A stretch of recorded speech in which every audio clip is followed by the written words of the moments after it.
Hi friends, എല്ലാവർക്കും xylem PSCയിലേക്ക് സ്വാഗതം. 10th prelims എക്സാമിന് യൂസ്ഫുൾ ആവുന്ന രീതിയിൽ ജ്ഞാനേന്ദ്രിയങ്ങൾ എന്ന് പറയുന്ന ഭാഗത്തുനിന്ന് പ്രധാനപ്പെട്ട ചില കാര്യങ്ങൾ ഒന്ന് വേഗം മനസ്സിലാക്കിയാലോ. ഓക്കെ, അപ്പോൾ ജ്ഞാനേന്ദ്രിയങ്ങൾ, സെൻസ് ഓർഗൻസ് നമ്മൾ പറയും, പഞ്ചേന്ദ്രിയങ്ങൾ നമ്മൾ വിളിക്കാറുണ്ട്. കാരണം പ്രധാനമായിട്ടും 5 അവയവങ്ങളെ പറ്റിയാണ് പറയാനുള്ളത് അല്ലേ. അപ്പോൾ ഇതുമായിട്ട് ബന്ധപ്പെട്ടൊരു ക്വിക്ക് റിവിഷൻ ആണ് ഈ ഒരു വീഡിയോയിൽ നമ്മൾ ഉദ്ദേശിക്കുന്നത്. അപ്പോൾ എന്തായാലും നമ്മൾ സൈലം PSC എന്ന് പറയുന്ന യൂട്യൂബ് ചാനൽ ഇതുവരെ സബ്സ്ക്രൈബ് ചെയ്യാത്തവരാണെങ്കിൽ സബ്സ്ക്രൈബ് ചെയ്യാം. ഓക്കെ, അങ്ങനെയാണെങ്കിൽ ഇതുപോലുള്ള വീഡിയോസ് വരുന്ന സമയത്ത് നോട്ടിഫിക്കേഷൻ ആ സ്പോട്ടിൽ തന്നെ നിങ്ങൾക്ക് കിട്ടുന്നതാണ്. എന്തായാലും നമുക്ക് ക്ലാസ്സിലേക്ക് പോയാലോ. ഇത്രയാണുള്ളത്. സെൻസ് ഓർഗൻസ് എന്ന് പറയുന്ന ജ്ഞാനേന്ദ്രിയങ്ങൾ എന്ന് പറയുന്ന ഭാഗത്തുനിന്ന് ക്വസ്റ്റ്യൻസ് വരാറുണ്ടല്ലേ സ്ഥിരമായിട്ട്. മനുഷ്യ ശരീരമായിട്ട് ബന്ധപ്പെട്ട് നമ്മൾ അറിഞ്ഞിരിക്കേണ്ട കാര്യമാണ്. ജ്ഞാനേന്ദ്രിയങ്ങളെ നമ്മൾ പഞ്ചേന്ദ്രിയങ്ങൾ എന്ന് പറയും. പ്രധാനമായിട്ടും 5 ഭാഗങ്ങളാണ്. ഏതൊക്കെയാ? കണ്ണുണ്ട്, ചെവി, നാക്ക്, മൂക്ക്, ത്വക്ക് അല്ലേ. അപ്പോൾ ഇത്രയും ഭാഗങ്ങൾ ഒരുമിച്ച് പഠിക്കുന്നതിനെയാണ് നമ്മൾ സെൻസ് ഓർഗൻസ് അഥവാ ജ്ഞാനേന്ദ്രിയങ്ങൾ എന്ന് പറയാം. അപ്പോൾ നോക്കിയാലോ, ഓരോ ഭാഗവും പ്രധാനപ്പെട്ട അതുമായിട്ട് കണക്ട് ചെയ്ത് നമ്മൾ അറിഞ്ഞിരിക്കേണ്ട കുറച്ച് കാര്യങ്ങളാണ് പറയാൻ പോകുന്നത്. റെഡി അല്ലേ? ക്ലിയർ അല്ലേ?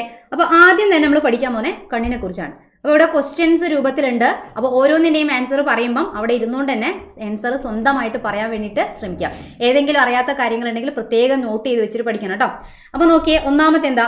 ഇന്ദ്രിയാനുഭവങ്ങൾ രൂപപ്പെടുത്തുന്നതിൽ മസ്തിഷ്കത്തെ സഹായിക്കുന്ന പ്രധാന ഇന്ദ്രിയം ഏതാണ് എന്ന് ചോദിച്ചാൽ അതിൻ്റെ ആൻസർ തന്നെ എന്താണ്? കണ്ണ്. ഓക്കെ, കണ്ണ്. അപ്പോൾ ഒന്നാമതായിട്ട് നമ്മൾ പഠിക്കുന്ന കണ്ണാണ് ഏറ്റവും പ്രധാനപ്പെട്ട ഇന്ദ്രിയം എന്നറിയപ്പെടുന്നത്. അപ്പോൾ നമ്മൾ വിചാരിക്കുക എന്താ ബാക്കിയുള്ളതൊക്കെ ചെവിയും ത്വക്കും അല്ലെ, മൂക്കും നാക്കും എല്ലാം പ്രധാനപ്പെട്ടതാണ്.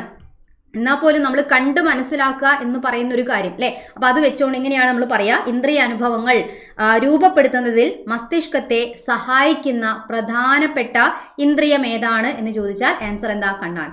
മസ്തിഷ്കത്തെ സഹായിക്കുക എന്ന് പറഞ്ഞാൽ നമ്മളെ കണ്ണിൽ നിന്നാണെങ്കിലും ചെവിയാണെങ്കിലും നാക്കാണെങ്കിലും മൂക്കാണെങ്കിലും ത്വക്കാണെങ്കിലും ഏത് ഇന്ദ്രിയാണെങ്കിലും അതിൽ നിന്നുള്ള കാര്യങ്ങൾ തലച്ചോറിലേക്ക് എത്തുന്ന സമയത്താണ് നമുക്ക് എന്താണോ നമ്മൾ കാര്യങ്ങൾ അല്ലെ കാണുവാണോ കേൾക്കുകയാണോ അത് തിരിച്ചറിയാൻ പറ്റുന്നത്. അപ്പോൾ മസ്തിഷ്കത്തിന്റെ തന്നെ ഏതു ഭാഗമാണ് ഇന്ദ്രിയ അനുഭവങ്ങളെ നിയന്ത്രിക്കുന്ന മസ്തിഷ്ക ഭാഗം ഏതാണ് എന്ന് ചോദിച്ചാലുള്ള ആൻസർ അത് ഏത് ഓർമ്മിച്ച് വെക്കണ്ടേ? സെറിബ്രം ആണ് എന്ന് ഓർമ്മിക്കണം. ഓക്കെ, കണ്ണിൽ നിന്നും മൂക്കിൽ നിന്നും നാക്കുന്നൊക്കെ ഉള്ള മെസ്സേജ് ബ്രെയിനിൽ എത്തുക എന്ന് പറഞ്ഞാൽ ബ്രെയിനിന്റെ സെറിബ്രം എന്ന് പറയുന്ന ഏറ്റവും വലിയ ഭാഗത്തെത്തിയാലാണ് ആ ഭാഗമാണ് കൺട്രോൾ ചെയ്യുന്നത്. റെഡി? ഇനി അടുത്ത പോയിന്റ് എന്താ? കണ്ണിനെ കുറിച്ചുള്ള പഠനത്തിന് എന്താ നമ്മൾ പറയാ? കണ്ണിനെ കുറിച്ച് പഠിക്കുകയാണല്ലേ. ഇപ്പൊ നമ്മൾ ഒരുപാട് കാര്യങ്ങൾ മനസ്സിലാക്കുക. അപ്പൊ എന്തായാലും കണ്ണിനെ കുറിച്ചുള്ള ഈ പഠനത്തിന് പറയുന്ന പേരെന്താണ്? പേരെന്താ? ഒഫ്താൽമോളജി എന്നാണ് പറയാ അല്ലെ. എന്താണ് കണ്ണിനെ കുറിച്ചുള്ള പഠനത്തിന് പറയുന്ന പേരാണ്? ഒഫ്താൽമോളജി. ഓക്കെ, എന്താണ്? ഒഫ്താൽമോളജി എന്നതാണ് ആൻസർ. റെഡി അല്ലേ? ക്ലിയർ അല്ലേ? അപ്പൊ ഇങ്ങനെ ആലോചിച്ച് വെച്ചാൽ മതി. നമ്മള് കണ്ണിങ്ങനെ ഓഫ് ചെയ്തിട്ട് നമ്മൾ പഠിക്കും അല്ലേ. പഠിക്കുന്ന സമയത്ത് കണ്ണിങ്ങനെ അടച്ചു വെച്ചിട്ടാണ് നമ്മളിങ്ങനെ ആലോചിക്കുക എന്താ ഞാൻ പഠിച്ചതെന്നൊക്കെ. അപ്പോൾ ഓഫ് ചെയ്യുന്നത് കണ്ണാണ്. അപ്പോൾ ഒഫ്താൽമോളജി എന്നതാണ് എന്ത്? ആൻസർ. ഓക്കെ, റെഡി അല്ലേ? ഒഫ്താൽമോളജി എന്നാണ് പറയാം. ഇനി അടുത്തത്, കണ്ണ് സ്ഥിതി ചെയ്യുന്ന തലയോട്ടിലെ കുഴികൾ ഏതാണ്? നമ്മൾ തലയോട്ടി അല്ലെ, അസ്ഥികൂടം കാണുമ്പോൾ തലയോട്ടി കണ്ട കണ്ണിന്റെ സ്ഥാനത്ത് 2 കുഴിയാണ്. നമ്മൾ സ്കെലിട്ടൻ അസ്ഥികൂടമൊക്കെ കാണുന്നില്ലേ, അല്ലെങ്കിൽ തലയോട്ടികളൊക്കെ ചിത്രം കാണുമ്പോൾ ഒക്കെ കണ്ണിന്റെ സ്ഥാനത്ത് 2 കുഴിയാണ്. കാരണം നമ്മൾ കണ്ണ് തലയോട്ടിയിലെ ആ കുഴിയിലാണ് സ്ഥിതി ചെയ്യുന്നത്. ആ കുഴിന്റെ പേരെന്താണെന്നാണ്. ഇംഗ്ലീഷിലാണെങ്കിൽ ഐ സോക്കറ്റ് എന്ന് പറയാറുണ്ട്. മലയാളത്തിൽ പറയുമ്പം നേത്ര കോടരം. ഓക്കെ, കുഴി എന്നുള്ളതിനാണ് കോടരം. നേത്ര, കണ്ണ് സ്ഥിതി ചെയ്യുന്ന കുഴി നേത്ര കോടരം എന്നാണ് പറയാം. ഇനി അടുത്ത എന്താ? രോഗാണുക്കളെ നശിപ്പിക്കുന്ന കണ്ണുനീരിൽ അടങ്ങിയ രാസാഗ്നി എന്താണ്? നമ്മൾ കണ്ണിലേക്ക് എന്തെങ്കിലും പൊടിപടലങ്ങളോ രോഗാണുക്കളൊക്കെ പോയി കഴിഞ്ഞാൽ കണ്ണുനീര് ഇങ്ങനെ വന്നുകൊണ്ടിരിക്കും അല്ലെ. അതെന്തിനാ? കണ്ണുനീര് കണ്ണിനെ ഒന്ന് കഴുകി വൃത്തിയാക്കാനാണ്. അതിൽ കയറിയ രോഗാണുക്കളൊക്കെ നശിപ്പിക്കാനൊക്കെ സഹായിക്കും. അപ്പൊ ആ രോഗാണുക്കളെ നശിപ്പിക്കാൻ കണ്ണുനീരിൽ അടങ്ങിയ രാസാഗ്നി എന്താ? ഉമിനീരിൽ അടങ്ങിയ രാസാഗ്നി എന്താ അല്ലെ. രോഗാണുക്കളെ നശിപ്പിക്കുക എന്ന് പറയുമ്പോൾ ഒരു ആൻസർ ഇല്ലേ?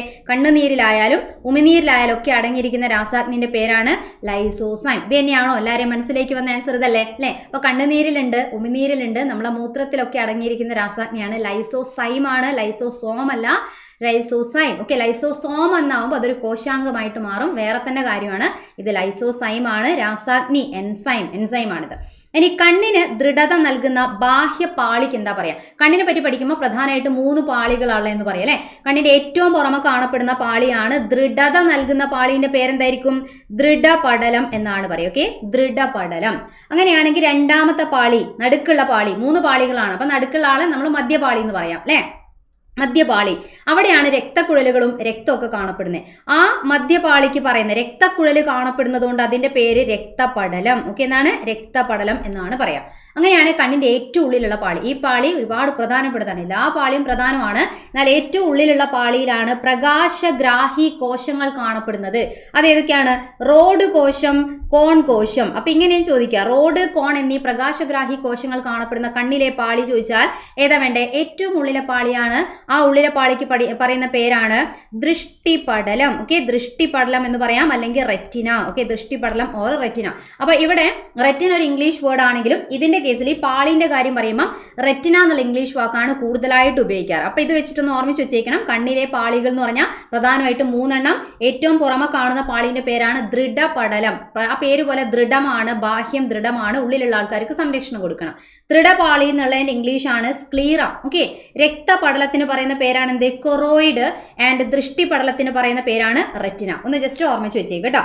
റെഡി അല്ലേ? ഇനി അടുത്ത 1-2 പോയിന്റും കൂടെയൊക്കെ ഉണ്ട് വരുന്നത്, പ്രധാനപ്പെട്ടതാണ്. വേഗം നമുക്ക് പറഞ്ഞു പോവാം.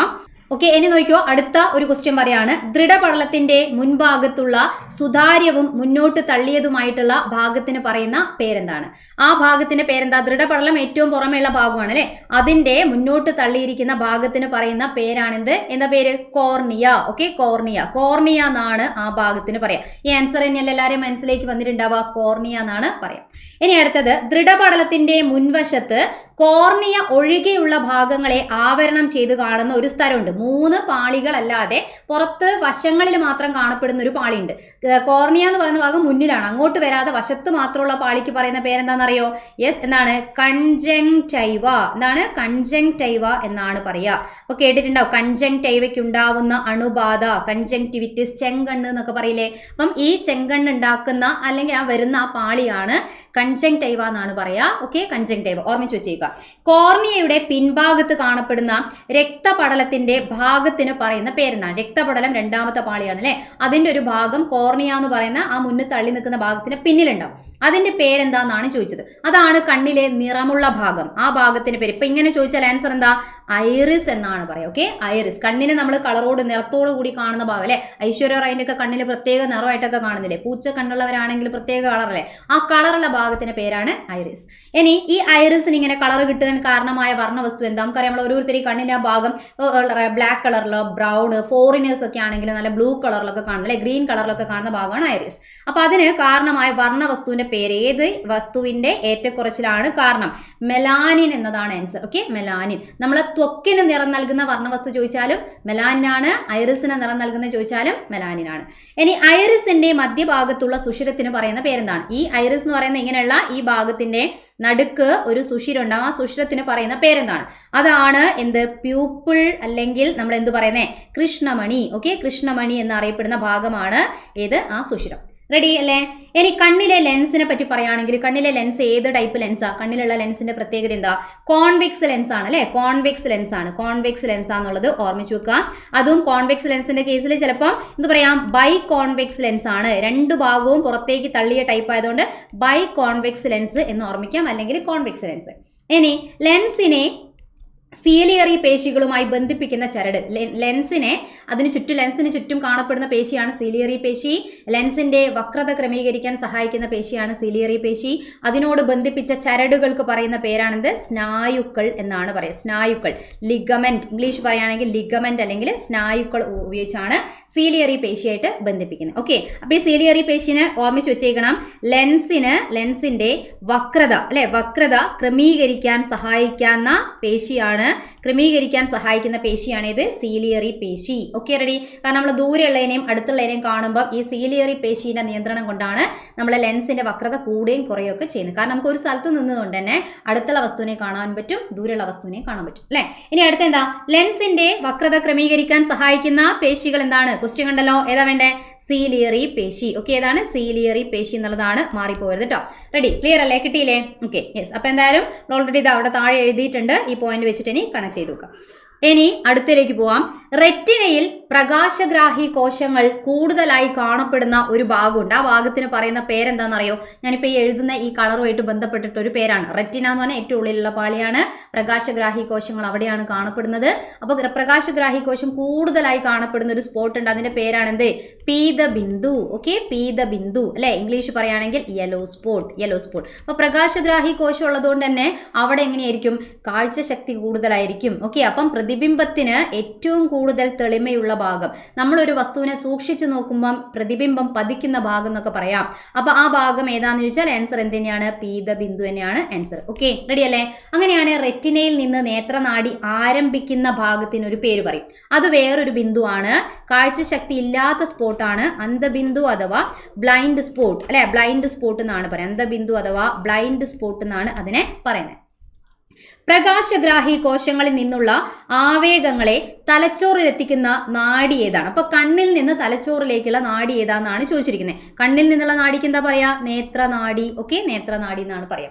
ഇനി അടുത്തത്, കോർണിയയ്ക്കും ലെൻസിനും ഇടയിലുള്ള അറ. കണ്ണിന്റെ ചിത്രം ഒന്ന് മനസ്സിലേക്ക് വരികയാണെങ്കിൽ നമുക്ക് മനസ്സിലാവും. ഇതാണ് കണ്ണിലുള്ള ലെൻസ് അല്ലെ. ലെൻസ് വരുന്ന ഭാഗം എന്ന് പറയും. ഇതാണ് കണ്ണിന്റെ ലെൻസ്. കോർണിയ എന്ന് പറയുന്ന ഭാഗം ഏതാണ്? ഇതാണ് കോർണിയ. ഓക്കെ അല്ലെ. ഇതിന്റെ ഇടയിലുള്ള അറയ്ക്ക് പറയുന്ന പേരെന്താണ്? ഇതിന്റെ ഇടയിലുള്ള അറ എന്ന് പറഞ്ഞാൽ ഇതാ ഈ ഭാഗം ഏതാണ്? ഇതിന്റെ പേരെന്താ? യെസ്, എക്വസ് അറ എന്നാണ് പറയുക. എന്താണ്? എക്വസ് അറ. അതുപോലെ ലെൻസിന്റെ പിന്നില് റെറ്റിനേന്റെയും ഇടയിൽ കാണപ്പെടുന്ന ഈ വലിയ അറയ്ക്ക് പറയുന്ന പേരാണ് വിട്രിയസ് അറ. അതും കൂടെ ഓർമ്മിച്ച് വെച്ചേക്കും. ഓക്കെ, അക്വസ് അറയുണ്ട്, വിട്രിയസ് അറയുണ്ട്. ഒന്ന് ലെൻസിന്റെ മുന്നിലാണ്, ഒന്ന് ലെൻസിന്റെ പിന്നിലാണ്. അപ്പൊ കോർണിയയ്ക്കും ലെൻസിനും ഇടയിലുള്ള അറ ചോദിച്ചാൽ ആൻസർ ഏതാണ്? എക്വസ് അറ എന്നുള്ളതാണ് പറയേണ്ടത്. ചെറിയ അറയാണ് എക്വസ് അറ. ഇനി കണ്ണിലെ കലകൾക്ക് ഓക്സിജനും പോഷണവും നൽകുക എന്നതാണ് ഈ എക്വസ് അറയിൽ നിറയുന്ന ദ്രാവകത്തിന്റെ ധർമ്മം. ആ ദ്രാവകം ഏതാണ്? അക്വസ് അറയിലെ ദ്രാവകത്തിന്റെ പേരെന്താ? എക്വസ് ദ്രവം എന്നാണ് പറയുക. എക്വസ് ദ്രവം ഇംഗ്ലീഷ് പറയുകയാണെങ്കിൽ എക്വസ് ഹ്യൂമർ എന്ന് പറയും. എക്വസ് ദ്രവം മലയാളം. ലെൻസിനും റെറ്റിനയ്ക്കും ഇടയിലുള്ള അറ എന്ന് പറഞ്ഞാൽ ലെൻസിന്റെ പിറകിലുള്ള വലിയ അറയാണ്. വലുത് വായിൽ തുടങ്ങുന്ന വിട്രിയസ്. ഓക്കെ, വിട്രിയസ് അറ എന്നതാണ് പറയും. ആ വിട്രിയസ് അറയിൽ എങ്ങനെയുള്ള ഒരു ജെല്ലി പോലത്തെ ഒരു ദ്രാവകമാണ്, ഒരു ജെല്ലി പോലെയുള്ള ഒരു ദ്രാവകമാണ് നിറഞ്ഞിരിക്കുക. അതാണ് കണ്ണിന് എന്ത് കൊടുക്കുന്നത്? ഷേപ്പ് കൊടുക്കുന്നത്. ഒരു ബലൂണിൽ വെള്ളം നിറച്ചാൽ ബലൂണിന് ഷേപ്പ് ഉണ്ടാവും അല്ലെ. അതേപോലെയുള്ള വിട്രിയസ് എന്ന് തന്നെ ചേർത്ത് പറയാനേ ഉള്ളൂ. വിട്രിയസ് ദ്രവം അതൊരു ജെല്ലി പോലെയുള്ള സാധനമാണെന്ന് ഓർമ്മിച്ച് വെക്കാം. കണ്ണിന് ആകൃതി കൊടുക്കുന്നതാണ് അതിന്റെ പ്രധാനപ്പെട്ട ധർമ്മം. ഇനി പ്യൂപ്പിളിന്റെ വലിപ്പം ക്രമീകരിക്കാൻ. ഓക്കെ, പ്യൂപ്പിൾ എന്താണ്? ഐറിസ് എന്താന്ന് പറഞ്ഞു. നിറമുള്ള ഭാഗമാണ് ഐറിസ്. ഐറിസിന്റെ നടുക്കുള്ള സ്പോട്ടാണ് പ്യൂപ്പിള്. അപ്പൊ ആ പ്യൂപ്പിളിന്റെ വലിപ്പം ക്രമീകരിക്കാൻ നമ്മൾ കണ്ണിന്റെ കൃഷ്ണമണിയാണ് അല്ലെ. അപ്പൊ അതൊരു ഹോളാണ്. അതിൽ കൂടെ പ്രകാശം ആവശ്യത്തിനാണ് ഉള്ളിലേക്ക് കയറി പോവുക. കണ്ണിനുള്ളിലേക്ക് ഓവർ ലൈറ്റ് കയറി കഴിഞ്ഞാൽ കണ്ണിലെ ഉള്ളിലുള്ള കോശങ്ങൾക്കൊക്കെ തകരാറ് സംഭവിക്കും. അതുകൊണ്ട് പ്യൂപ്പിള് നോക്കും ലൈറ്റ് കൂടുതലുള്ള സ്ഥലത്താണ് നിൽക്കുന്നതെങ്കിൽ നമ്മൾ പ്യൂപ്പിൾ ചുരുങ്ങി ചെറിയ ഹോളാവും. ലൈറ്റ് കുറവാണെങ്കിൽ വലിയ ഹോളാവും. അപ്പോൾ ഇങ്ങനെ മാറാൻ വേണ്ടി സഹായിക്കുന്ന ഐറിസിൽ കാണപ്പെടുന്ന പേശികൾ ഏതാണെന്ന് ചോദിച്ചാൽ രണ്ട് പേശീൻ്റെ പേര് ഓർമ്മിച്ച് വെക്കണം. ഒന്ന് റേഡിയൽ പേശി എന്ന് പറയുന്ന പേശിയും വേറെ എന്താണ്? വലയ പേശി എന്ന് പറയുന്ന പേശിയാണ്. ഓക്കെ, റേഡിയൽ പേശിക്ക് ഇംഗ്ലീഷിൽ റേഡിയൽ പേശി തന്നെയാണ്. വലയ പേശിനെ ചിലപ്പോൾ നമ്മൾ സർക്കുലാർ മസിൽ എന്ന് ഇംഗ്ലീഷ് പറയാറുണ്ട്. സർക്കുലാർ മസിൽ എന്നാണ് പറയാം. റെഡി, ഇത് എവിടെ കാണുന്നതാണ്? എവിടെയുള്ളതാണ്? ഐറിസിലെ പേശിയാണ്. സീലിയറി പേശി എന്ന് പറഞ്ഞാൽ വേറെയാണ്. ലെൻസിന്റെ വക്രത ക്രമീകരിക്കാൻ വേണ്ടി സഹായിക്കുന്നതാണ്. അപ്പോൾ മാറിപ്പോവരുത്, കണ്ണിലുള്ള പേശിന്റെ പേര് മാറിപ്പോവരുത്. അപ്പോൾ കണ്ണുമായിട്ട് ബന്ധപ്പെട്ട അത്യാവശ്യം കുറച്ച് കാര്യങ്ങൾ നമ്മൾ എന്തായാലും മനസ്സിലാക്കി. ഇനിയുണ്ട് കണ്ണിനെ ബാധിക്കുന്ന കുറേ രോഗങ്ങളും തകരാറുകളും ഒക്കെ ഉണ്ട് അല്ലേ. അപ്പോൾ എന്തായാലും നമുക്ക് നോക്കാം. പ്രധാനപ്പെട്ട ഭാഗങ്ങളാണ് ഈ ഒരു വീഡിയോയിൽ നമ്മൾ പറയുന്നത്. ഇനി നെക്സ്റ്റ് എന്താ? ചെവി. അടുത്ത ജ്ഞാനേന്ദ്രിയത്തിൽ പ്രധാനപ്പെട്ട ആളാണ് ഇത് ചെവി എന്ന് പറയുന്ന ഭാഗം. ചെവിനെ പഠിക്കാൻ വേണ്ടി നമുക്കറിയാം, ചെവിയെ നമ്മൾ ബാഹ്യകർണമെന്നും മധ്യകർണമെന്നും ആന്തരകർണം എന്നും പറഞ്ഞ് 3 ഭാഗങ്ങളാക്കിയിട്ട് ഡിവൈഡ് ചെയ്യാറുണ്ട് അല്ലേ. അപ്പോൾ നോക്കിയാലോ പ്രധാനപ്പെട്ട ഫാക്ട് എന്തൊക്കെയാണെന്നുള്ളത് നോക്കാം. നോക്കിയേ, ഫസ്റ്റ് വൺ, ചെവിയിൽ ഉള്ള ഗ്രാഹികൾക്ക് പറയുന്ന പേരെന്താണ്? കണ്ണിലുള്ള ഗ്രാഹി എന്ന് പറഞ്ഞുകൊണ്ട് നമ്മൾ പ്രകാശഗ്രാഹിയാണ്. പ്രകാശഗ്രാഹികളാണ് റോഡ് കോശവും കോൺകോശവും. അതേപോലെ ചെവിയിലുള്ള ഗ്രാഹികൾക്ക് നമ്മൾ എന്താ പറയുക? ചെവിയിലുള്ള ഗ്രാഹികൾക്ക് പറയുന്നത് എന്താ? ചെവി ഉപയോഗിച്ച് നമ്മൾ ശബ്ദം കേൾക്കും. അപ്പൊ ശബ്ദഗ്രാഹികൾ എന്നതാണ് ആൻസർ. ഓക്കെ, ശബ്ദഗ്രാഹികൾ. ചെവിയിലുള്ള ഗ്രാഹികൾക്ക് പറയുന്ന പേരാണ് ശബ്ദഗ്രാഹികൾ. ഓക്കെ, റെഡി അല്ലേ? ഇനി ചെവിയെ കുറിച്ചുള്ള പഠനത്തിന് അങ്ങനെയാണെങ്കിൽ എന്താ പറയാ? ചെവി ഉപയോഗിച്ചാണ് നമ്മൾ കേൾക്കുന്നത് അല്ലെ. നമ്മളൊരു കാര്യം പറഞ്ഞ് നമ്മൾ അവരോട് ചോദിക്കും, നിങ്ങൾ കേട്ടോ കേട്ടോ എന്ന് ചോദിക്കുമ്പോൾ അതേപോലെയുള്ള ഒരു വാക്കാണ് ഓട്ടോ. ഓക്കെ, എന്താണ്? ഓട്ടോളജി. ഓട്ടോളജി. അല്ലെങ്കിൽ ആലോചിച്ച് നോക്കാറുണ്ട്, നമുക്ക് ചെവിക്ക് രണ്ട് ഓട്ടയല്ലേ അല്ലെ, അപ്പുറം ഇപ്പുറവും. അപ്പോൾ ഓട്ടോളജി അങ്ങനെ പറയുന്ന സമയത്ത് ചിലപ്പോൾ മൂക്കൊക്കെ വരുമ്പോൾ നമുക്ക് കൺഫ്യൂഷൻ ആവരുത്. അപ്പോൾ ഓർമ്മിക്കുക, അല്ലെങ്കിൽ നമ്മൾ കേട്ടോ എന്ന് ചോദിക്കും പോലെ ഓട്ടോളജി എന്നാണ് പറയുക. കണ്ണാണെങ്കിൽ ഒഫ്താൽമോളജി. നെക്സ്റ്റ്, ശരീര തുലന നില ക്രമീകരിക്കാൻ സഹായിക്കുന്ന ജ്ഞാനേന്ദ്രിയം. ഇമ്പോർട്ടൻ്റ് ആയ പോയിന്റ് ആണ്. ചെവിക്ക് രണ്ട് ധർമ്മമാണ്, ഒന്ന് കേൾക്കാൻ സഹായിക്കുന്നു, ഒന്ന് ശരീര തുലന നില പാലിക്കാൻ സഹായിക്കുന്നു. അപ്പോൾ തുലന നിലയ്ക്ക് സഹായിക്കുന്ന ജ്ഞാനേന്ദ്രിയം ഏതാണെന്ന് ചോദിച്ചാൽ ചെവിയാണ്. ചെവിയിലുള്ള ഏത് ഭാഗമാണെന്നൊക്കെ നമുക്ക് ഇനി വരുന്ന ഇതിൽ പറയാം. ഇനി അടുത്തത്, ശബ്ദ തരംഗങ്ങളെ കർണനാളത്തിലേക്ക് നയിക്കുന്ന ഭാഗം ഏതാണെന്നാണ് ചോദിച്ചത് അല്ലേ. അപ്പൊ നോക്കിയേ, ശബ്ദ തരംഗങ്ങളെ നയിക്കുകയാണ്. അപ്പൊ ഇതാ ഈ പുറമെ കാണുന്ന ഈ ഭാഗത്തിനെയാണ് പറയുന്നത്. നമ്മൾ പുറമെ കാണുന്ന നമ്മൾ കുറെ കമ്മലൊക്കെ ഇടുന്ന ഭാഗം അല്ലെ. അപ്പൊ ഇതാ ഈ ഭാഗം ഉപയോഗിച്ചാണ് ഈ നാളത്തിലേക്ക് നയിക്കുന്നത്. അപ്പൊ ഈ നാളത്തിന്റെ പേരെന്താ, ഇതിന്റെ പേരെന്താ, ബാഹ്യകർണത്തിൽ വരുന്ന ഈ ഭാഗത്തിന്റെ പേരാണ്, അതിന്റെ പേരെന്താ, യെസ്, ആ ഭാഗത്തിന്റെ പേരാണെന്ത്, ചെവിക്കുട. ഓക്കെ, എന്താണ്, ചെവിക്കുട എന്നാണ് പറയാ, ചെവിക്കുട. പിന്ന, ഇംഗ്ലീഷ് പറയുന്നതാണ് പിന്ന. ഇനി അടുത്തത്, ശബ്ദ തരംഗങ്ങളെ കർണപടത്തിലേക്ക് നയിക്കുന്ന ഭാഗം. അപ്പൊ കർണനാളത്ത് കൂടെ പോയാലാണ് കർണപടത്തിലേക്ക് എത്തുക അല്ലെ.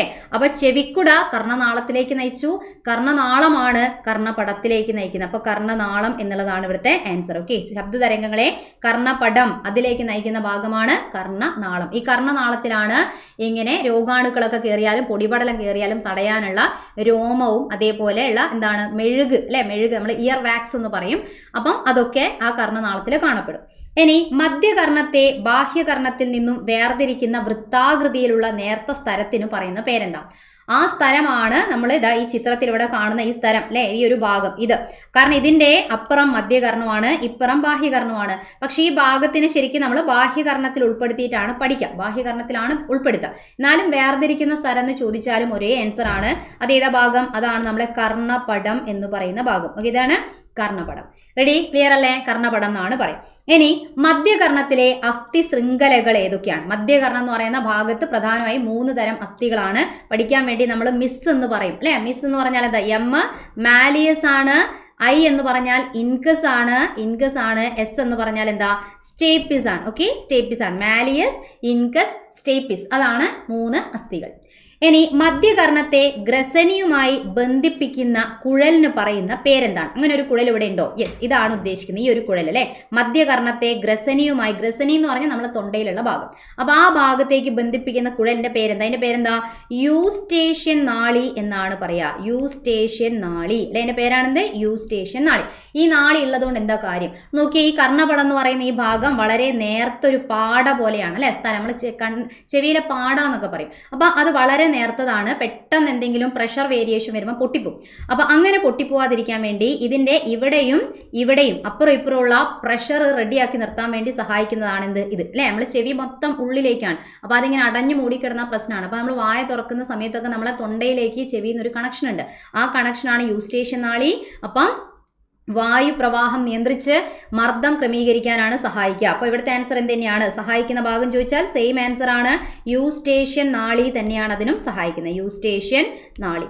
റെഡി, ക്ലിയർ, ഓക്കെ അല്ലേ? യൂസ്റ്റേഷ്യൻ നാളിയാണ് സഹായിക്കുക.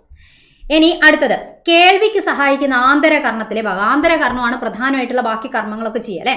അപ്പൊ കേൾവിക്ക് സഹായിക്കുക, കേൾവി എന്ന് പറയുമ്പോൾ കായിൽ തുടങ്ങുന്ന ഭാഗം തന്നെയാണ് കോക്ലിയ. ഓക്കെ, എന്താണ്? കോക്ലിയ എന്ന് പറയുന്ന ഭാഗമാണ് സഹായിക്കാം. അങ്ങനെയാണ് നമ്മൾ 2 ധർമ്മങ്ങളിലെ ശരീര തുലന നില അല്ലെ, ശരീര തുലന നില പാലിക്കുക എന്ന് പറയും. ബോഡി ബാലൻസിനും ചെവി സഹായിക്കും. അതിന് സഹായിക്കുന്ന ആന്തര കർണത്തിലെ ഭാഗങ്ങളാണ് ചോദിച്ചത്. അപ്പം ഒരു ഭാഗമല്ല, 2 ഭാഗങ്ങളുണ്ട്, ഒന്നിൽ കൂടുതൽ ഭാഗങ്ങളുണ്ട് അല്ലെ. ഏതൊക്കെ ഭാഗങ്ങളാ? ഒന്നാണ് അർദ്ധവൃത്താകാര കുഴലുകൾ. ഓക്കെ, അർദ്ധവൃത്താകാര കുഴലുകൾ എന്ന് പറയുന്ന ഭാഗമാണ് സെമി സർക്കുലാർ കനാൽസ് എന്നാണ് ഇംഗ്ലീഷ് പറയാ. അടുത്തതിന്റെ പേരാണെന്ത്? അർദ്ധവൃത്താകാര കുഴലുകളും വെസ്റ്റിബ്യൂളും. ഓക്കെ, വെസ്റ്റിബ്യൂൾ, അതാണ് 2 ഭാഗങ്ങൾ ഓർമ്മിച്ച് വെച്ചേക്കുക, വെസ്റ്റിബ്യൂൾ ആൻഡ് അർദ്ധവൃത്താകാര കുഴൽ. ഇനി ഒച്ചിന്റെ തോടുപോലെ ചുരുണ്ട് ഇരിക്കുന്ന കുഴൽ ഏതാണ്? ഇങ്ങനെയാണ് ചുരുണ്ടിരിക്കുക. അതേതാ? കോക്ലിയ എന്ന് പറയുന്ന കേൾക്കാൻ സഹായിക്കുന്ന ഭാഗത്തിനെയാണ് അങ്ങനത്തെ ഒരു ഷേപ്പിൽ നമുക്ക് കാണാൻ പറ്റുന്നത്. ഈ കോക്ലിയ ചുരുണ്ട ഈ സാധനത്തിനെ വലിച്ചു നീട്ടിക്കഴിഞ്ഞാൽ 3 അറകളായിട്ടാണ് അതിൻ്റെ ഉള്ളിൽ കാണാം. അപ്പം ഈ കോക്ലിയന്റെ മധ്യ അറ, 3 അറയിൽ നടുക്കുള്ള അറയും താഴെയുള്ള അറേനയും തമ്മിൽ വേർതിരിക്കാൻ ഒരു സ്ഥലമുണ്ട്. ആ സ്ഥലത്തിന്റെ പേരാണിത് ബേസിലാർ സ്ഥലം എന്നാണ് പറയാം. ബേസിലാർ സ്ഥലം. ഓക്കെ, ഇതൊക്കെ അത്യാവശ്യം പഠിച്ചവർക്ക് റിവിഷൻ ആണ്. പ്രധാനപ്പെട്ട പോയിന്റ് ആണ്, എല്ലാം ഓർമ്മിച്ച് വെച്ചേക്കണം. ബേസിലാർ സ്ഥലം എന്നാണ് പറയാം. ഈ ബേസിലാർ സ്ഥലത്തിന്റെ മുകളിലുള്ള പ്രത്യേക രോമകോശങ്ങളാണ് ശരിക്കും കേൾക്കാനുള്ള ശബ്ദഗ്രാഹികളായിട്ട് പ്രവർത്തിക്കുക. അപ്പൊ ഈ ബേസിലാർ സ്ഥലത്തിനെയും അതിന്റെ മുകളിൽ കാണപ്പെടുന്ന രോമകോശങ്ങളെയും കൂടെ ചേർത്തുകൊണ്ട് നമ്മളൊരു പേര് പറയും. പ്രധാനപ്പെട്ട ഒരു പേരാണ് എന്താണ്? ഓർഗൻ ഓഫ് കോർട്ടി എന്നാണ് അതിന് പറയുന്നത്. എന്താണ്? Organ of Corti. ഓക്കെ, ഓർമ്മിച്ച് വെച്ചേക്കട്ടോ. ഇനി ചെവിനെ കുറിച്ചുള്ള പഠനം ഓൾറെഡി നമ്മൾ കണ്ടല്ലേ, കുറേ കാര്യങ്ങൾ പഠിച്ചു. അപ്പൊ എന്താ പറയണ്ടേ? ഓട്ടോളജി എന്നതാണ് പഠനത്തിന് നമ്മൾ പറയാം. ഇനി ഇവിടെ കൊടുത്ത എന്താ? ശ്രവണ പരിധി എന്താ? കേൾക്കാൻ പറ്റും. നമ്മൾ മനുഷ്യന്റെ ശ്രവണ പരിധിയാണ് ചോദിച്ചത്. ഓക്കെ, അപ്പൊ മനുഷ്യന്റെ കേസാണ് പറയുന്നത്. മനുഷ്യന്റെ ശ്രവണ പരിധി നമുക്ക് ഏതൊക്കെ ഇടയിലുള്ള സൗണ്ട് ആണ് കേൾക്കാൻ പറ്റുക. അപ്പൊ ഇത് ഫിസിക്സ് ഭാഗത്തും ഇവിടെയൊക്കെ പഠിക്കുന്ന അല്ലേ. 20 ഹെഡ്സ്, 20 ഹെഡ്സിനും 20,000 ഹെഡ്സിനും ഇടയിലുള്ളതാണ് നമുക്ക് കേൾക്കാൻ പറ്റുന്ന പരിധി. ഓക്കെ, അപ്പൊ 20 ഹെഡ്സ് എന്ന് പറയാം. അല്ലെങ്കിൽ ഇത് എങ്ങനെ കൊടുക്കാം? 20 ഹെഡ്സ് 20,000 പകരം 20 കിലോ ഹെഡ്സ് എന്ന് കൊടുക്കാം. അങ്ങനെയും പറയാം. അല്ലെങ്കിൽ 20,000 ഹെഡ്സ് എന്ന് പറഞ്ഞാലും ശരിയാണ്. അതിന്റെ ഇടയിലുള്ള സൗണ്ട് ആണ് നമ്മൾ മനുഷ്യന്റെ ശ്രവണ പരിധി എന്ന് പറയുന്നത്. ഇനി ശ്രവണ സ്ഥിരത എന്നാണ് ചോദിക്കുന്നതെങ്കിലോ, ശ്രവണ സ്ഥിരത നമ്മൾ കേട്ട സാധനം എത്ര നേരം നമ്മളെ ചെവിയിൽ നിൽക്കുന്നതാണ് ചോദിക്കുന്നത്. അതിന് ആൻസർ 1/10 സെക്കൻഡ് ആണ്. ഓക്കെ, ഇങ്ങനെ ഒരു ശ്രവണ സ്ഥിരത ഉള്ളതുകൊണ്ടാണ് നമ്മൾ ആദ്യം കേട്ട കാര്യം കുറച്ച് സമയം ചെവിയിൽ നിൽക്കും അടുത്ത ആൾ വരുമ്പോൾ. അതുകൊണ്ടാണ് നമുക്ക് പാട്ട് ആസ്വദിക്കാനൊക്കെ പറ്റുന്നതെന്ന് പറയും. കാരണം പാട്ടിന്റെ ഓരോ പുതിയ വരുന്ന സമയത്ത് ആദ്യം കേട്ടതിനോട് കണക്ട് ചെയ്ത് നമുക്ക് ആസ്വദിക്കാൻ പറ്റുന്നത് ഈ ഒരു സ്ഥിരത ഉള്ളതുകൊണ്ടാണ്. അതേപോലെ വീക്ഷണ സ്ഥിരത അല്ലെ, നമ്മൾ സിനിമയൊക്കെ കാണുന്ന സമയത്തൊക്കെ ഉള്ളത് വീക്ഷണ സ്ഥിരത. ആദ്യം കണ്ട കാര്യങ്ങൾ കുറച്ചു നേരം നമ്മളെ കണ്ണിൽ തന്നെ നിൽക്കും അല്ലെ. അപ്പൊ ആദ്യം കണ്ട എത്ര നേരമാണ്? കുറച്ചു നേരം എന്ന് പറഞ്ഞാൽ അത്രയും കുറച്ച് സമയമാണ്. 1/16 സെക്കൻഡ് ആണ്. 1/16 സെക്കൻഡ് വീക്ഷണ സ്ഥിരത, പെർസിസ്റ്റൻസ് ഓഫ് വിഷൻ എന്നാണ് ഇംഗ്ലീഷ് പറയാ. ആൻഡ് ശ്രവണ സ്ഥിരത, പെർസിസ്റ്റൻസ് ഓഫ് ഹിയറിംഗ് എന്ന് പറഞ്ഞാൽ 1/10 സെക്കൻഡ് ആണ്. റെഡി? ക്ലിയർ അല്ലേ? അപ്പൊ ചെവിയായിട്ട് ബന്ധപ്പെട്ട അത്യാവശ്യം കുറച്ച് സാധനങ്ങളും കൂടെ നമ്മൾ മനസ്സിലാക്കി. ഇനി അടുത്ത പ്രധാനപ്പെട്ട ഒരു ജ്ഞാനേന്ദ്രിയം ആയിട്ട് ഏതെടുക്കാം? ത്വക്ക് അല്ലെ, സ്കിന്നാണ്. ത്വക്കിനെ പറ്റി കുറേ കാര്യങ്ങൾ സ്ഥിരം ചോദിക്കുന്നതാണ്. ഇവിടെ എന്തൊക്കെ കൊടുത്തേ? ഇവിടെയുള്ള ത്വക്കിലുള്ള ഗ്രാഹീന്റെ പേരാ കൊടുത്തു. നോക്കി എന്തൊക്കെയാണ്? ത്വക്ക് ഉപയോഗിച്ചാണ് നമ്മൾ സ്പർശം അല്ലെ, ആരെങ്കിലും തൊട്ട് കഴിഞ്ഞാൽ നമ്മൾ സ്കിൻ ഉപയോഗിച്ചാൽ തിരിച്ചറിയുന്നത്. സ്പർശം അല്ലെ, നമ്മൾ എന്തെങ്കിലും കാര്യങ്ങൾ ടച്ച് ചെയ്ത് മനസ്സിലാക്കുമ്പോൾ നമ്മൾ സ്കിന്നാണ്. സ്പർശനത്തിനുള്ള ഗ്രാഹികൾ ത്വക്കിലുള്ളതുകൊണ്ടാണ് അങ്ങനെ പറ്റുന്നത്. ഇനി മർദ്ദം തിരിച്ചറിയാം, ചൂട് അല്ലെ, നമ്മൾ ചൂടും തണുപ്പും വേദനയൊക്കെ തിരിച്ചറിയാൻ ത്വക്ക് ഉപയോഗിക്കുന്നുണ്ട്. അപ്പൊ ത്വക്കിലെ ഗ്രാഹികൾ എന്ന് പറഞ്ഞാൽ ഇത്രയും ഗ്രാഹികൾ നമ്മുടെ ത്വക്കിൽ കാണപ്പെടുന്നുണ്ട്. അതേപോലെ തന്നെ ത്വക്കുമായിട്ട് ബന്ധപ്പെട്ട് ഇവിടെ ഒരു ചിത്രം കൊടുത്തിട്ടുണ്ട്. ഒരു കേക്ക് കട്ട് ചെയ്ത പോലത്തെ ഒരു ചിത്രം അല്ലെ. ത്വക്കിന്റെ ഏറ്റവും പുറമെയുള്ള ആ ഭാഗത്തിന് പറയുന്ന പേരാണ് എപ്പിഡെർമിസ് എന്ന് പറഞ്ഞാൽ. ഓർമ്മിച്ച് വെക്കണം, ഇതുമായിട്ട് ബന്ധപ്പെട്ട ഇനി ക്വസ്റ്റ്യൻസ് കാണും. എപ്പിഡെർമിസ് എന്നാണ് പറയാ. എപ്പിഡെർമിസിൽ കാണപ്പെടുന്ന കെരാറ്റിൻ എന്ന് പറയുന്ന ഒരു പ്രോട്ടീനാണ് രോഗാണുക്കളെ തടയാൻ സഹായിക്കുന്നത്. കെരാറ്റിൻ ഓക്കെ, ഓർമ്മിക്കണം, അതൊരു പ്രോട്ടീനാണ്. ഇനി ത്വക്കിൽ കാണപ്പെടുന്ന പ്രധാനപ്പെട്ട 2 ഗ്രന്ഥിയാണ് സെബേഷ്യസ് ഗ്രന്ഥിയും സ്വേദഗ്രന്ഥിയും. സെബേഷ്യസ് ഗ്രന്ഥി ഉണ്ടാക്കുന്നതാണ് സെബം.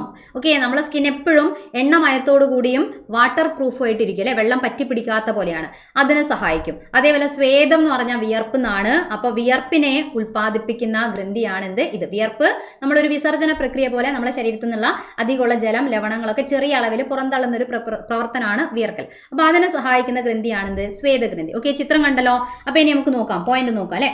ത്വക്കിനെ കുറിച്ചുള്ള പഠനം അങ്ങനെയാണ്. ഈ ത്വക്കിനെ കുറിച്ച് നമ്മൾ പഠിക്കുന്നതിന് എന്താ പറയാ? ഡെർമറ്റോളജി എന്നാണ് പറയുക അല്ലെ. ഡെർമറ്റോളജി. നമ്മൾ ത്വക്കിന് എന്തെങ്കിലും പ്രശ്നം ഉണ്ടെങ്കിൽ ഡെർമറ്റോളജിസ്റ്റിന്റെ അടുത്താണ് പോവുക. ഡെർമറ്റോളജി എന്നാണ് പറയും. ഇമ്പോർട്ടന്റ് ആയ സാധനമാണ്, ഓർമ്മിച്ച് വെക്കണം. നമ്മൾ പറഞ്ഞു ഐറിസിന് നിറം കൊടുത്ത വർണ്ണവസ്തു തന്നെയാണ് ത്വക്കിനും നിറം നൽകുക. നമ്മൾ ഓരോരുത്തരുടെയും സ്കിൻ കളർ വ്യത്യാസം ഉണ്ടാവും അല്ലെ. ചിലരത് ലൈറ്റ് ഷെയ്ഡ് ആയിരിക്കും, കുറച്ച് ഒരു ഇരുണ്ട പോലെയുള്ള നിറമുള്ളായിരിക്കും ചിലർ സ്കിൻ ഉണ്ടാവുക.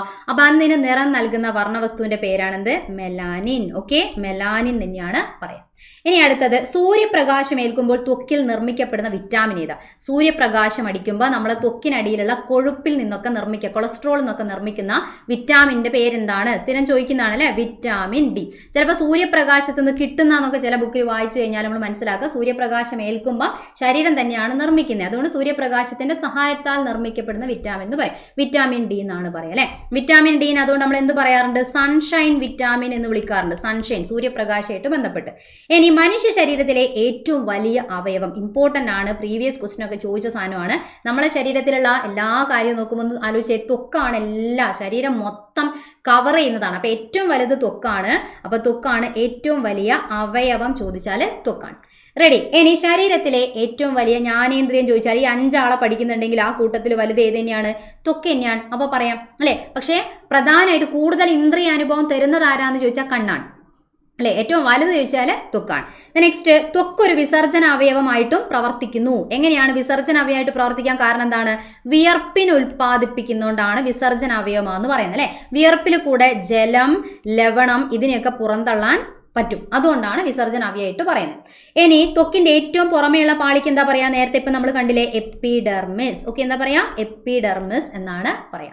Ready, clear. നേരത്തെ ചിത്രത്തിൽ കണ്ടതാണ്. രോഗാണുക്കളെ തടയുന്ന എപ്പിഡെർമിസിലെ പ്രോട്ടീന്റെ പേരെന്താ? ഇപ്പം കണ്ടല്ലേ, എന്താ പറയാ? കെരാറ്റിൻ. ഓക്കെ, കെരാറ്റിൻ എന്ന് പറയുന്ന പ്രോട്ടീനാണ് സഹായിക്കുക. കെരാറ്റിൻ ആണ്, കരോട്ടിൻ അല്ല. കരോട്ടിൻ എന്ന് പറഞ്ഞാൽ ഒരു വർണ്ണ വസ്തുവൊക്കെയാണ് അല്ലെ. കാരറ്റില് ഓറഞ്ച് കളറൊക്കെ കൊടുക്കുന്ന വർണ്ണ വസ്തുവാണ് ഇത്, കെരാറ്റിൻ എന്നാണ് പറഞ്ഞത് കേട്ടോ. ഇനി അടുത്ത് നോക്കിയേ, ത്വക്കിലെ ഗ്രന്ഥിയായ സെബേഷ്യസ് ഗ്രന്ഥി ഉൽപ്പാദിപ്പിക്കുന്ന സ്രവത്തിന്റെ പേരെന്താ? വേഗം കിട്ടൂലേ. സെബേഷ്യസ് എന്ന് പറയുന്നത് പോലെ തന്നെ ഗ്രന്ഥിന്റെ പേര് പോലെ തന്നെയാണ് സെബം. ഓക്കെ, സെബമാണ് ആൻസർ.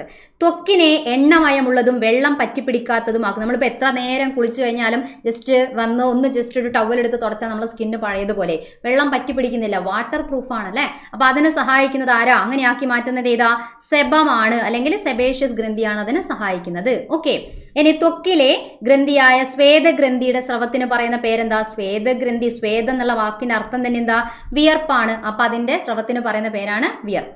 ഇനി ശരീര താപനില ക്രമീകരിക്കാൻ സഹായിക്കുന്ന ഒരു പ്രവർത്തനം. നമുക്ക് പുറമെ ചൂട് കൂടുതലാണെങ്കിൽ നമ്മളെ ശരീരത്തിന്റെ താപനില ക്രമീകരിക്കാൻ വേണ്ടിയിട്ടാണ് എന്ത് ചെയ്യുന്നത്? വിയർക്കൽ എന്ന് പറയുന്ന പരിപാടി അല്ലേ. അപ്പൊ വിയർക്കലാണ് ആ പരിപാടിന്റെ പേര്. ശരീര താപനില ക്രമീകരിച്ച് ശരീരത്തിനൊന്ന് കൂളാക്കി എടുക്കാൻ വേണ്ടിയാണ് നമുക്ക് ചൂട് കൂടുമ്പോൾ ബോഡിയിൽ സ്വെറ്റിംഗ് വരുന്നത്, വിയർപ്പ് വരുന്നത്. അപ്പോൾ വിയർക്കലാണ് ആ പ്രക്രിയയ്ക്ക് പറയുന്ന പേര്. ഇനി ത്വക്കിലെ ഗ്രാഹികൾ ഏതൊക്കെയാണ്? നമ്മൾ ഓൾറെഡി കണ്ടുപിടി എഴുതിയിട്ടുണ്ട്. സ്പർശഗ്രാഹി, മർദ്ദം, ചൂട്, വേദന, തണുപ്പ്, എല്ലാത്തിനുള്ള ഗ്രാഹികളുണ്ട്. ഇതൊക്കെ പ്രധാനപ്പെട്ട ഗ്രാഹികളാണ്. അങ്ങനെ നമ്മൾ ഒരു 3 ജ്ഞാനേന്ദ്രിയങ്ങളെ പറ്റി പഠിച്ചു അല്ലേ. ഇനി അടുത്തത് ഏതാ? നാക്കുണ്ട്, മൂക്കിനെ പറ്റിയും പഠിക്കാൻ. മൂക്കുണ്ട്. അപ്പൊ നാക്കിനെ പറ്റിയുള്ള കാര്യങ്ങളൊന്ന് ജസ്റ്റ് വേഗം കണക്ട് ചെയ്താലോ. വദന ഗഹ്വരത്തിനുള്ളിൽ, പേര് കണ്ട് പേടിച്ചു കൊണ്ട, ബക്കൽ ക്യാവിറ്റി, നമ്മളെ വായന്റെ ഈ ഫുൾ ഭാഗം ബക്കൽ ക്യാവിറ്റി. ആ ബക്കൽ ക്യാവിറ്റിന്റെ ഉള്ളിൽ എവിടെയാണ് നമ്മളെ നാക്കിന്റെ സ്ഥാനം? താഴെയായിട്ടാണ് അല്ലെ. താഴെയായിട്ടാണ് സ്വതന്ത്രമായിട്ട് നമുക്ക് ചലിപ്പിക്കാൻ പറ്റുന്ന പേശി നിർമ്മിതമായ അവയവം. അസ്ഥി ഇല്ല. നമ്മൾ പറയും, ചിലർ വർത്താനം പറയും, എന്താ നാക്കിന് എല്ലില്ലാത്ത പോലെ സംസാരിക്കുന്നത്. നാക്കിന് എല്ലില്ല, പിന്നെ അങ്ങനെയല്ലേ നമ്മൾ സംസാരിക്കുക അല്ലെ. അപ്പോൾ അതിൽ അസ്ഥി ഇല്ല, പേശി നിർമ്മിതമായിട്ടുള്ളതാണ്, മസിൽസ് ആണ്. ആ അവയവമാണ് ഇത് നാക്ക് എന്ന് പറഞ്ഞാൽ. റെഡി അല്ലേ. അപ്പൊ നാക്ക് എന്തിനാ ഉപയോഗിക്കുന്നത്? നമ്മൾ തെറി പറയാനും മാത്രമല്ല അല്ലെ. നാക്കിന്റെ പ്രധാന ധർമ്മം എന്താ? സംസാരിക്കാനൊക്കെ ആണെങ്കിൽ പോലും രുചി അറിയാം. ഇവിടെ ജ്ഞാനേന്ദ്രിയായിട്ട് ബന്ധപ്പെട്ട് പറയുമ്പം രുചി അറിയാൻ സഹായിക്കുന്നതാണ് എന്ത്? നാക്ക് അല്ലെ. രുചി അറിയാൻ. അപ്പൊ നാവിനെ ബന്ധിപ്പിക്കുന്ന സ്നായുക്കൾക്ക് പറയുന്ന പേരെന്താന്നാണ്? നാക്ക് സ്വതന്ത്രമായി ചലിക്കുകയാണെങ്കിലും ആ നാക്കിനൊരു പിടുത്തമുണ്ട് അല്ലെ. നാക്കിന്റെ അടിഭാഗം പൊക്കി നോക്കിയാൽ അറിയാം, നാക്കിനെ അവിടെ ഘടിപ്പിച്ച് വെച്ചിട്ടുണ്ട്. ആ ഭാഗത്തിന്റെ പേരാണ് ഫ്രെനുലം. ഇമ്പോർട്ടന്റ് ആണ്, ഓർമ്മിച്ച് വെച്ചേക്കണം. നാക്കിനെ വായ്ക്കുള്ളിൽ ഉറപ്പിച്ച് നിർത്തുന്ന ചരട് പോലെയുള്ള ഭാഗങ്ങൾക്ക് പറയുന്ന പേരാണ് ഫ്രെനുലം. Okay, frenulum. നെക്സ്റ്റ്, വായ്ക്കുള്ളിലും നാക്കിലുമുള്ള ഗ്രാഹികൾ ഏതൊക്കെയാണ്? അപ്പൊ നമ്മൾ കണ്ണിൽ പ്രകാശഗ്രാഹിയാണ്, ചെവിയിൽ ശബ്ദഗ്രാഹിയാണ്, ത്വക്കിലാണെങ്കിൽ ഒരുപാട് ചൂട് അല്ലെ, തണുപ്പ്, വേദന, കുറേ ഗ്രാഹികളെ കണ്ടു. അതേപോലെ ഇവിടെയുള്ള ഗ്രാഹിന്റെ പേരാണ് രാസഗ്രാഹി. അവിടെ കൊടുത്തിട്ടുണ്ട് രാസഗ്രാഹി. ഓക്കെ, സ്വാദഗ്രാഹി എന്ന് പറയാം, രാസഗ്രാഹി എന്ന് പറയാം. സ്വാദഗ്രാഹി പെട്ടെന്ന് കിട്ടും, പക്ഷെ രാസഗ്രാഹി എന്നുള്ള പേര് ഓർമ്മിച്ച് വെച്ചേക്കണം കേട്ടോ. ഇംഗ്ലീഷ് പറയുകയാണെങ്കിൽ കീമോ റിസപ്റ്റർ എന്ന് പറയും. കീമോ റിസപ്റ്റർ, രാസവസ്തുക്കൾ അല്ലെ. കീമോ റിസപ്റ്റർ നമ്മൾ രുചിക്ക് കാരണമായിട്ടുള്ള ആഹാര പദാർത്ഥത്തിന്റെ കണികകൾ, അതിലുള്ള രാസവസ്തുക്കളാണ് നമ്മളെ സഹായിക്കുന്നത്. അപ്പം അതുകൊണ്ട് രാസഗ്രാഹികൾ എന്നാണ് പറയുക. നമ്മൾ ആഹാരം കഴിക്കുമ്പോൾ രസം അല്ലെ, സദ്യയിൽ രസമൊക്കെ കഴിയില്ലേ, നമ്മൾ ആഹാരം കഴിക്കുമ്പോൾ എന്ത് രസമാണെന്ന് പറയും അല്ലെ. അപ്പൊ രാസഗ്രാഹി, രസം എന്ന് ആലോചിച്ചാൽ മതി. റെഡി, ക്ലിയർ അല്ലേ? ക്ലിയർ. അപ്പോൾ ഇതാ ഓർമ്മിച്ച് വെച്ചിരിക്കുക, കീമോ റിസപ്റ്റർ എന്നാണ് പറയാം. നാക്കിന്റെ ഉപരിതലത്തിൽ ഉയർന്നു നിൽക്കുന്ന ഭാഗങ്ങൾക്ക് പറയുന്ന പേരെന്താണ്? നാക്കിന്റെ ഉപരിതലത്തിൽ ഉയർന്നു നിൽക്കുന്ന ഭാഗത്തിന് പറയുന്ന പേരെന്താ? പാപ്പില. ഓക്കെ, എന്താണ് ആൻസർ? പാപ്പില എന്നാണ് പറയാം. നെക്സ്റ്റ് ആണ്, പാപ്പിലകളിൽ കാണപ്പെടുന്ന രുചി അറിയുന്ന ഭാഗങ്ങൾക്ക് പറയുന്ന പേരെന്താണ്? പാപ്പിലയാണ് പൊങ്ങി നിൽക്കുന്ന ഭാഗം. പാപ്പിലേൻ്റെ ഉള്ളിൽ രുചി അറിയുന്ന ഭാഗം എന്താ? ചിലപ്പോൾ ആദ്യത്തെ പേര് പറഞ്ഞപ്പോൾ തന്നെ മനസ്സിൽ വന്ന ആൻസർ ആണ് സ്വാദുമുകുളം അല്ലെ. സ്വാദുമുകുളം എന്നാണ് പറയാ. ടേസ്റ്റ് ബഡ്, നമ്മൾ ഇംഗ്ലീഷ് പറയുന്നു ടേസ്റ്റ് ബഡ്സ് എന്ന് പറയുന്ന നമ്മളെ സ്വാദുമുകുളം, ചിലപ്പോൾ രുചിമുകുളം എന്നും പറയാം, രുചിമുകുളം എന്നും പറയാം. അപ്പൊ അതാണ് പാപ്പിലയാണ് പൊങ്ങി നിൽക്കുന്ന ഭാഗം. അതിൻ്റെ ഉള്ളിലുള്ള ഭാഗം ചോദിച്ചാൽ സ്വാദുമുകുളം അഥവാ രുചിമുകുളം. റെഡി, ക്ലിയർ അല്ലേ? ഇനി കുറേ ടേസ്റ്റ് ഉണ്ട് അല്ലേ, പല ടൈപ്പിലുള്ള ടേസ്റ്റിൻ്റെയും കാര്യങ്ങൾ നമ്മൾ കേട്ടതാണ്. മധുരമുണ്ട്, ഉപ്പുണ്ട്, പുളിയുണ്ട്, കയ്പുണ്ട് അല്ലെ, ഉമാമി, ഒലിയോഗസ്റ്റസ് എന്നൊക്കെ പറഞ്ഞുകൊണ്ട് കുറേ രുചിൻ്റെ പേര് കേൾക്കുന്നതാണ്. അപ്പോൾ ഓക്കെ, ഏതൊക്കെയാണ് ഇപ്പം? മധുരം നമ്മൾ പറഞ്ഞ രുചികളാണ് പ്രധാനമായിട്ട്. ഇപ്പം മധുരം രുചിയാണ്, അതേപോലെ പുളിയുണ്ട്, ഓക്കെ, ഉപ്പുണ്ട്, കയ്പുണ്ട് അല്ലെ, കയ്പുണ്ട്. അത് കഴിഞ്ഞാൽ വരുന്ന 2 രുചികളാണ് ഉമാമി, പിന്നെ എന്താണ്? ഒലിയോഗസ്റ്റസ്. അപ്പൊ ഇത്രയും രുചികളെ പേര് പഠിക്കണം. ഇതിൽ മധുരവും പുളിയും ഉപ്പും കയ്പൊക്കെ നമുക്ക് കേട്ടു പരിചയമുള്ളതാണ്. എരിവ് ഒരു രുചിയായിട്ട് കണക്കാക്കുന്നില്ല കേട്ടോ. ഇനി അടുത്ത എന്താ? ഉമാമി എന്ന് പറയുമ്പോൾ അവിടെ 1-2 വാക്ക് ആലോചിക്കുക. എക്സ്ട്രാ നമ്മൾ കേൾക്കുന്നതാണ്, ടെക്സ്റ്റിലൊക്കെ ഉള്ളതാണ്. ഉമാമി എന്ന് പറയുന്ന ആ വാക്കിന്റെ അർത്ഥം എന്താ? സന്തോഷകരമായിട്ടുള്ളത് എന്നാണ്. സന്തോഷകരമായിട്ടുള്ളത്. അങ്ങനെ ഈ അർത്ഥത്തിലുള്ള വേർഡ് ഏത് ഭാഷയിലാണ്? എന്തായാലും മലയാളം അല്ല അതെന്ന് മനസ്സിലാവും അല്ലെ. അപ്പൊ ഇത് എവിടെ നിന്ന് എടുത്താൽ? ഉമാമി നമ്മൾ എങ്ങനെ ആക്കി പഠിക്കുന്നതാണ്. ഇതൊരു ഏത് ഭാഷ എന്നുള്ളതാണ് എന്ന് ചോദിച്ചാൽ അത് ജാപ്പനീസ് ആണ്. ഓക്കെ, ജാപ്പനീസ് വേർഡ് ആണ് എന്ന് ഓർമ്മിച്ച് വെച്ചേക്കുക. സന്തോഷകരമായിട്ടുള്ളത് എന്നാണ് അർത്ഥം. നമ്മൾ പാല്, അതേപോലെ കൂൺ അല്ലെ, കടൽ വിഭവം, ഇങ്ങനെയുള്ളതൊക്കെ കഴിക്കുന്ന സമയത്ത് അതിൽ നിന്ന് കിട്ടുന്ന ഒരു ചെറിയ രുചിക്കാണ് ഉമാമി എന്ന് പറയാം. അജിനോമോട്ടോയുടെ രുചിയാന്നൊക്കെ പറയുന്ന രുചിയാണ്. കൊഴുപ്പിന്റെ രുചി എന്നറിയപ്പെടുന്ന രുചിയാണെന്ത്? ഒലിയോഗസ്റ്റസ്. ഓക്കെ, എന്താണ്? ഒലിയോഗസ്റ്റസ് എന്നതാണ് കൊഴുപ്പിന്റെ രുചി. അപ്പം കൊഴുപ്പ് കൂടിയ കൊളസ്ട്രോൾ, എണ്ണയൊക്കെ കഴിക്കുമ്പം അതിൻ്റെതായിട്ടുള്ള ഒരു ടേസ്റ്റ് വരും. അതിനെയാണ് നമ്മൾ ഒലിയോഗസ്റ്റസ് എന്ന് പറയുന്നത്. റെഡി, ക്ലിയർ അല്ലേ? ഓക്കെ, അപ്പൊ ഇത്രയും പ്രധാനപ്പെട്ട രുചിയും കാര്യങ്ങളൊക്കെ ഉണ്ട്. അപ്പൊ നാക്കുമായിട്ട് ബന്ധപ്പെട്ട് ഓർമ്മിച്ച് വെച്ചേക്കുക. അപ്പൊ നാക്കിലുള്ള ഗ്രാഹി ഏതാണ്? രാസഗ്രാഹ്യ എന്ന് പറഞ്ഞു. ഇനി ലാസ്റ്റ് 5 എണ്ണമാണുള്ളത്. ലാസ്റ്റിലേക്ക് നമ്മൾ പോവാണ്. പെട്ടെന്ന് നോക്കാം. മൂക്ക് എന്ന് പറയുന്ന ജ്ഞാനേന്ദ്രിയം, മൂക്ക് അല്ലെ, മൂക്ക് ഉപയോഗിച്ച് നമ്മൾ എന്ത് കാര്യം ചെയ്യുന്നത്? മൂക്ക് ഉപയോഗിച്ച് ഗന്ധം അറിയാൻ വേണ്ടിയിട്ടാണ് അല്ലെ. അപ്പൊ മൂക്കിനെ കുറിച്ചുള്ള പഠനം പറയുകയാണെങ്കിൽ എന്താ പറയാ? റൈനോളജി എന്നാണ് പറയാ. ഓക്കെ, എന്താണ്? റൈനോളജി. റെഡി, ഇനി ഗന്ധം അറിയാൻ സഹായിക്കുന്ന ജ്ഞാനേന്ദ്രിയമാണെന്ത്? മൂക്ക്. അറിയാലോ? ഓക്കെ അല്ലേ? ഇനി ഗന്ധമായിട്ട് ബന്ധപ്പെട്ട് നോക്കിയേ. ഗന്ധം അറിയാൻ സഹായിക്കുന്ന മൂക്കിലെ ഗ്രാഹികൾക്ക് അപ്പം എന്താ പറയാ? ഗന്ധത്തിനാണ് നമ്മൾ ഘ്രാണം അല്ലെ, ഗന്ധം അറിയാനുള്ള കഴിവിന് ഘ്രാണശക്തി എന്ന് പറയില്ലേ. അപ്പൊ ഘ്രാണശക്തി വെച്ചിട്ട് അപ്പൊ ഗന്ധഗ്രാഹികൾ അല്ലെങ്കിൽ ഘ്രാണഗ്രാഹികൾ എന്ന് പറയാം.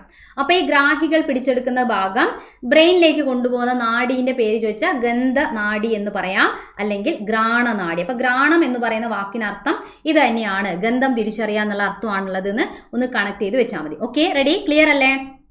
ഓക്കെ, അപ്പം എന്തായാലും നമ്മൾ പ്രധാനപ്പെട്ട ഇന്നത്തെ ഈ ഒരു വീഡിയോയിൽ പെട്ടെന്നൊരു ക്വിക്ക് റിവിഷൻ ആണ് നടത്തിയത്. മെയിനായിട്ട് നമ്മൾ സെൻസ് ഓർഗൻ, ജ്ഞാനേന്ദ്രിയം അല്ലെ, കണ്ണ്, ചെവി, അതേപോലെ ഏതാണ്? ത്വക്ക്, പിന്നെ നാക്കിനെ കുറിച്ച് പഠിച്ചു, മൂക്കിനെ പറ്റിയൊക്കെ മനസ്സിലാക്കി. റെഡിയല്ലേ? ഇതിൽ ഏറ്റവും വലിയ അവയവം ഏതാണ്? ത്വക്കാണ് എന്നുള്ളതൊക്കെ ഓർമ്മിച്ച് വെക്കുക, സ്ഥിരം ചോദിക്കുന്നതാണ്.